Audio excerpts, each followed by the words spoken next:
আসসালামু আলাইকুম, আপনারা সবাই কেমন আছেন? চলে আসলাম আবারও নতুন আরো একটা ভিডিও নিয়ে। তো এখন হচ্ছে সন্ধ্যার আগ মুহূর্তে। দেখেন সূর্য এই পাশ দিয়ে হচ্ছে, দেখেন লাল লাল হয়ে গেছে। তো এই এই দেখেন, দেখছেন লাল লাল হয়ে গেছে। তো এখন হচ্ছে সূর্য অস্ত যাবে, মানে মাগরিবের আগ টাইম। তো এখন কাহিনী হচ্ছে এই মাত্র আমি কিন্তু পুরো খালি গায়ে, দেখেন লুঙ্গিও কেমনে পরছি, মানে ভাঁজ করে পরে পরছি। কেননা এখন হচ্ছে গরুরে খাওয়াই টাওয়াইয়ে, দেখেন গরুর পেট ভরা সবগুলোর। এখন গরুরে মানে খাওয়াইয়ে তারপরে হচ্ছে আমি একটু মানে এখন ফ্রি হয়েছি আর কি, ঠিক আছে। তো দেখছেন এই যে কাহিনী কি, মানে এই ভিডিওটা করতেছি মূলত হচ্ছে যে এখন খামারিদের যে পরিমাণে কষ্ট হয়, আমার মনে হয় না যে মানে অন্য কিছুতে এত কষ্ট হয় আর হইতো। কাহিনী হচ্ছে এখন গরু আছে আমাদের একটা দুইটা তিনটা চারটা পাঁচটা ছয়টা সাতটা, ঠিক আছে। এই কয়টা গরু আছে। এখন কাহিনী হচ্ছে এই সাতটা গরুরে ফ্যান পানি খাওয়াবো। কারেন্ট এমন সময় আসে আইসা মনে হয় 10 মিনিট থাকে না, 10 মিনিট একাধারে থাকে না। আর একটা গরুর খামার থাকলে বা একটা খামার থাকলে বা গরু থাকলেই সামান্য মানে কারেন্টের দরকার হয়। বিশেষ করে আমরা তো এই যে মাত্র সাতটা গরু আছে, এই বাছুরটা ধরে সাতটা আছে। যে জায়গায় পুরোপুরি খামার ভরা গরু, ওই সব জায়গায় কি অবস্থা তাহলে বোঝেন। ঠিক আছে, বড় বড় খামারের জেনারেটর থাকে।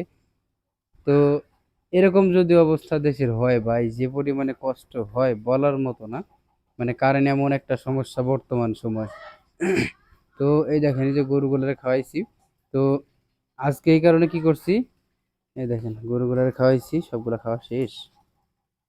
তো আজকে এই কারণে কারেন্ট আসছে মাত্রই আগে গড়া ভরছি, গড়া ধুয়ে গড়া ভরছি। গোয়ালটা পরিষ্কার করে মানে 5 মিনিটের ভিতরে কাজটা করা লাগছে, এত পরিমাণে ফাস্ট করছি। মানে কারেন্ট মনে হয় 10 মিনিট, আমি ঘাস কাটতে গেছি, ঘাসের অর্ধেক কাটছি, কারেন্ট চলে গেছে। আবার ঘাস মানে এই জায়গায় কাটতে আইছি। আর ভালো কথা, এইটার ঘাস প্রায় কাটা শেষ। ওই ঘাসগুলা হচ্ছে আপনার কি বলে করে মানে বিক্রি করে ফেলছিলাম মাত্র 3,000 টাকায়। মানে আমাদের বইটা পরিষ্কার করা লাগবে, এই কারণে হচ্ছে 3,000 টাকায় বিক্রি করে ফেলছি। আর আমি হচ্ছে এখন পুরোপুরি খালি গায়ে, ঠিক আছে। এই কারণে আপনাদের দেখাইতে পারতেছি না যে আমার কি অবস্থা। তো শুধুমাত্র এই কারেন্টের কারণে তাড়াহুড়া করে জিনিসটা করা। আরেকটা জিনিস আপনাদের দেখাই নাই, সেটা হচ্ছে যে এখন যে গরুগুলো আছে, একটা দুইটা তিনটা, এই তিনটা হচ্ছে পুরোপুরি পালনা, আর ওই কোনায় ওই যে কোনারটা হচ্ছে পালনা। তো তার ভিতরে একটা পক্স হয়েছিল একটা ষাঁড় বাছুরের, ঠিক আছে। এই দেখেন এই যে এই বাছুরটারে হচ্ছে কালকে আনছে, ঠিক আছে।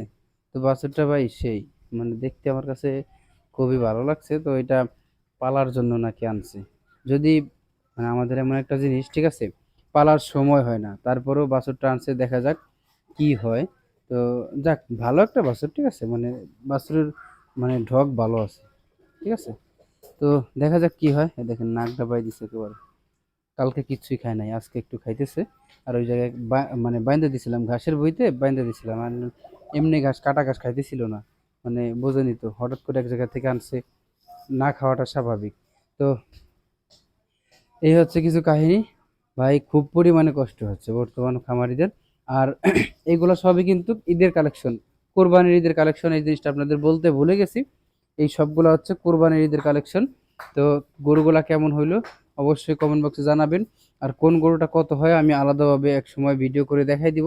তো আপনারা বলবেন যে কোন গরুটা কত দাম থাকতে পারে। কেননা কোরবানির সময় তো এগুলা কাটার গরু না, ঠিক আছে। এগুলো হচ্ছে মানে এগুলা কাটার গরু, ঠিক আছে, কিন্তু এগুলো হচ্ছে সব ঈদের পরে যাবে, ঠিক আছে, ঈদের পরে যাবে। কিছুদিন পরে হচ্ছে ষাঁড় গরু আবার আনবে। আর আপনাদের আমি গ্রামে গ্রামে ঘুরে দেখাই দিব কিছুদিন পরে থেকে যে গরু কিরকম কি দাম, ঠিক আছে। মানে সবকিছু আপনাদের দেখাই দিব যে কোন গরুর কত দাম আছে।